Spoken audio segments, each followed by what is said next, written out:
haweenka yaa ugu fiican oo ugu khayr badan markaasaa nabigu calayhi salaatu wasalaam wuxuu sheegay haweenta saddex tilmaamood leh inay ugu fiican tahay allatii tasurruhu idaa nadar haweenayda waxaa ugu fiican ninkeeda markuu eego farax gelisa markuu arka ayuu farxaya wajigeeda furfuran oo farxad bay ku soo dhaweynaysaa wax uu dhibsada ka arki oo mahayo wanaaga ka muuqda ayuu ku farxaya way farax gelinaysaa wa tutiicuhu idaa amar hadduu amar siiyo wax amrana way adeecaysaa ka hor imaan mayso amarkiisana caasin mayso walaa tukhaalifuhu fiimaa yakrah fii nafsiha wa maalihi baa nebigu calayhi salatu wasalaam mana ku khilaafayso oo u gadaal mari mayso wax allaaliya waxa uu nacahayo waxa uu nacahayana oo asagu karaahiyeysanayana ku khilaafi mayso samayn mayso hadday waxaas yihiin wax nafteeda quseeya nafteeda wax allaaliya wax uusan raalli ka ahayn ku samayn mayso calaaqo kale iyo xiriir kale midna yeelan mayso maalkiisana wax uu nacahayo ku samayn mayso maalkaagii waa lagu ilaaliyey zawjadaadii xumaan uga baqi maysid iyo calaaqo kale iyo xiriir inayna yeelato hadduu fiiriyo wuu ku farxayaa hadduu amrana amarkiisa ayay adeecaysaa oo qaadanaysa haweenta sidaasi zawjka ay guriga u joogto wax nimcaahoo ka maqan male ilaahay ku shukriya subxaanahu wa tacaala wuxuu soo gelayaa nebigu waa ka yidhi addunyaa mataac wa khayru mataaci addunyaa almar'atu asaalixa adduunyadu waa raaxo raaxadeedana waxaa ugu qiimo badan haweenay saalixada ayaa ugu qiimo badan haweenta saalixadda ah nebiga calayhi salaatu wasalaam janno ayuu ugu bishaariyey haddii tilmaamaha salaaxa laga helo wuxuu nebigu yidhi idaa sallat ilmar'atu khamsaha hadday salaadaheeda shantaa ay tukato wa saamat shahraha bisheedana ay soonto wa xafidat farjaha farjigeedana xumaan ay ka xifdiso wa ataacat zawjaha zawjkeedana ay adeecdo warkiisa ay maqasho qiila laha dkhuli aljanna min ayi abwaabi aljannati shi'ti waxaa loo yidhaahdaa jannada gal iridaheedana iridda aad doontid ka gal ayaa la yidhaahdaa bal u fiirso gurigeedii bay joogtaa janno ayayna kasbatay ayadoon aan tacab kaliya midna aan gelin shaqo iyo orod midna aan gelin oo gurigeedii oo ay joogtay ayay ku cibaadaysatay inay ilaahay awaamirtiisana ay qaadato zawjkeedana adeecdo markaasay waxay intaa ku hesho ilaahay uu ku siiyey subxaanahu wa tacaala in loo yidhaahdo jannada iriddaad doontid ka gal maxaa ka maqan haweentaas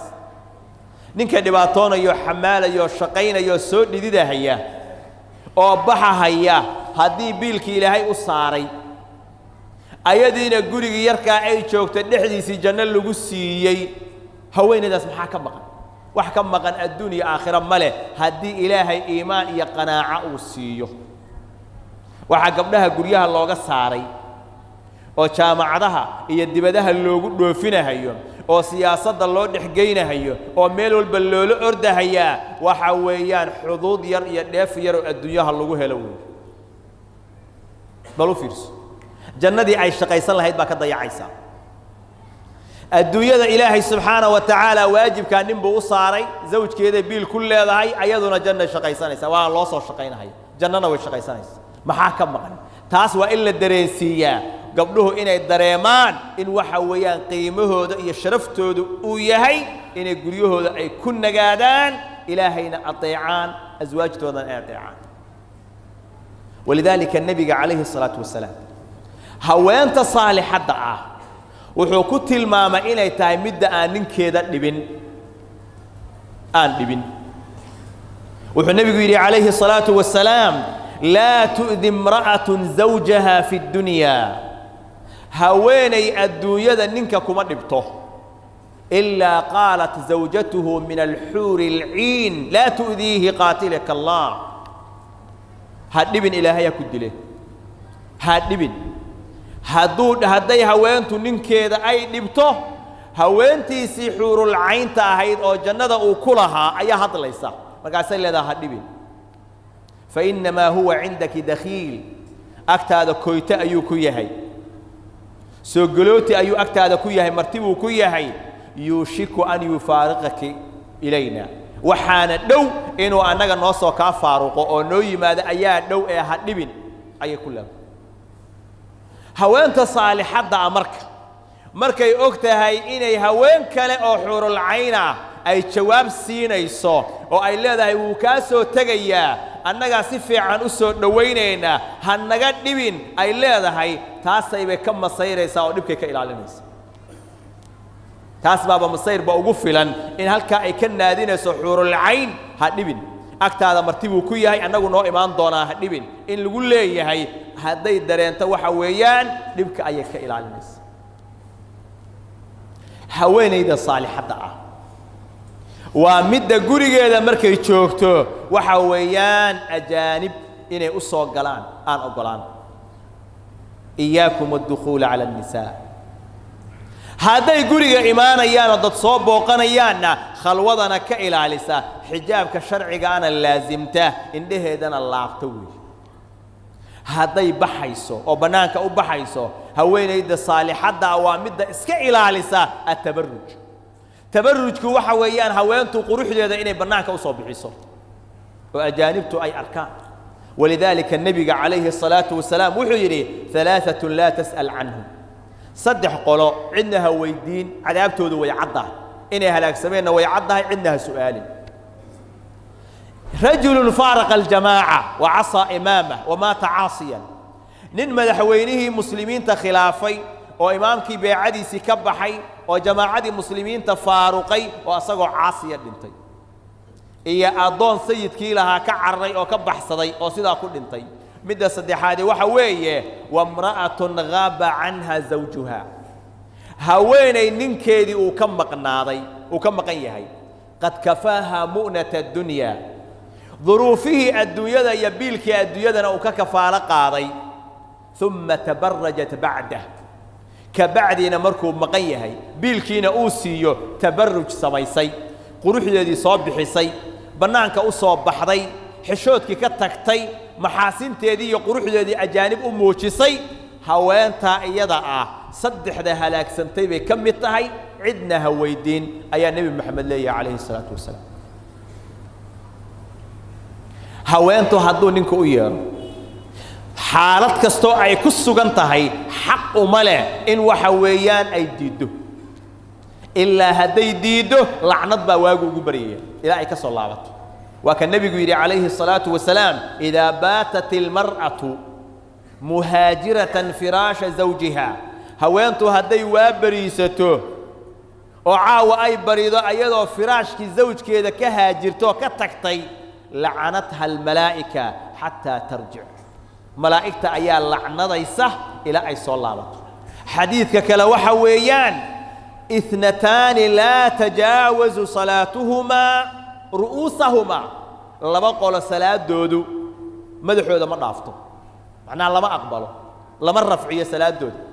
لما قول صلاة دودو مدحو هذا ما ضافته عبد آبق حتى يرجع أضم بحصدي وسيد كيسي كبحصدي إلى أوصال لابته وامرأة عصت زوجها حتى ترجع هويني ننكيدا كو أمر ديدي أو عاصصي إلى أي أوصال لابته وأي أتماده ولذلك النبي عليه الصلاة والسلام هويني با أتمد مركز سؤاله ويديي مركو زوج كيدا كورا يستحقي كاتشوغا بيتري وحان أودا وح الله لي وحان أودا كما قابي أنا أصمعي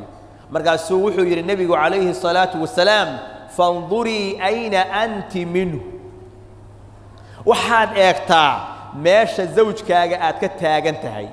إيا وحا آد أقبتد يسيدا آد أضيعسنتهي يسيدا أمركي سوء قادن يسيد إيق فإنه جنتك ونارك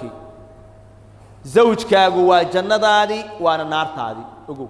ساسا النبي عليه الصلاة والسلام هويني اللالية هويني دي ننكيدو لمته أيضا زوج كيدو رالي كيهي نبي عليه الصلاة والسلام جنة أيوب بشاري مركب موقف كاسي وحو نبريا وحويان قبلها مسلمات كأه إني دريمان حقوق دا ووين أو أزواج تودو أي كل هذا وحانا أوغان كرتا أو دريمي كرتا أو فلين كرتا قبر صالحات وإلهي سبحانه وتعالى كم من نيستي الإيمان والعمل الصالح تربيي أخلاقنا لقب برباري سي موقف كان لو قال الله حلو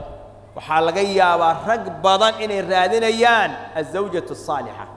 حقين لقيها لا وابل لا أيه الزمن كان لما أركه أيال الليل هذه أيقو يرادين رق صالحين تام بديه أيقو ما بضنا هذه رق صالحين تاهي أي بديه قبلها صالحات كاين وبديه قريقا أكو سوكرتي أدوكو بي أيضو نكو سوكرت هدو قري الدين أها ويل كان الصلاح بل لو رجيني يا قبضنا الصلاح أي لو رجيني سيل الله لو وعنا أدوكو وحويان الصلاح لاتمادا وإلهي سبحانه وتعالى الله بطا وأدوكو نفت هذا آد حسابي سا أدوكو صالح متهي سي إلهي سبحانه وتعالى من صالح هذا إلهي كوغو أرزاقه نفت هذا ديب مراجعه إلهينا سؤاله مداس وناكسن oo khayrka badan oo waxa weeyaan nolosha fiican kula qaadanaysa ilaahay inuu kugu arsaaqo weydiiso salaaxa iyo wanaagana la imow kii hadda haya waa inuu ku didaalaa inuu ilmahaas tarbiyadooda iyo salaaxooda uu ka shaqeeyo